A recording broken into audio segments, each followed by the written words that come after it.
त्या बाईचा फोन आला परत त्या नवीन नंबरवर. मी उचलला. बरं. मी उचलल्यानंतर मला म्हणली त्यांचं नाव घेतलं, ते कुठे आहेत? मी सांगितलं झोपले.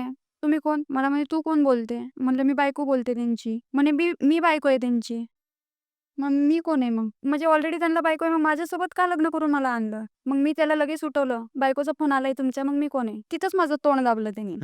तोंड दाबला. ही गोष्ट जर बाहेर गेली, कोणाला सांगितलं तर जीव घेईल म्हणलं तुझा. काय मी सांगतो, ती बाई रिलेशनमध्ये होती माझ्यासोबत. तिचे 2 मुलं, तिचा नवरा वारलेला आहे. तिचे 2 मुलं मी सांभाळत होतो. पण तिला न सांगता मी लग्न केलेलं आहे. त्यामुळे ती ती गोष्ट एक्सेप्ट करत नाहीये. ह्या गोष्टी मला त्यांनी सांगितल्यात, की ती पण एक प्रकारे बायकोच आहे त्याची. म्हणजे तिलाही सांभाळावं लागतंय त्याला, कारण जिम्मेदारी घेतली यांनी. म्हणलं ठीक आहे, मग माझी जिंदगी का बरबाद केली तू? माझं आयुष्य का खराब केलं? तुझं ऑलरेडी होतं, मग तिच्याशीच लग्न करायला काय झालतं? पण हा म्हणला नाही, घरच्यांना मान्य नसतं झालं, कारण मी बिनलग्नाचा होतो, कुवारा होतो आणि तिचं ऑलरेडी 2 पोरं होते, ते एक्सेप्ट नसते केले घरच्यांनी माझ्या. त्याच्यामुळे मी तिला साईडला ठेवलं, तुला सांभाळीन म्हणलं आणि मी घरच्यांच्या मर्जीने. मुळात मी माझ्यासाठी लग्न नाही केलं म्हणला तो. मला तुझ्याशी काही घेणं देणं नाहीये. मी स्वतःसाठी लग्न केलेलंच नाहीये. आई आणि ते सगळे घरचे मागे लागले होते लग्न कर, म्हणून मी लग्न केलेले. नाहीतर मला लग्नच करायचं नव्हतं. बरं ठीक आहे, मग ह्या सगळ्या गोष्टी मी कसं तरी हे केलं, की आलंय माझ्या नशिबाला आता ते. पण मी एक डोक्यात ठेवलं,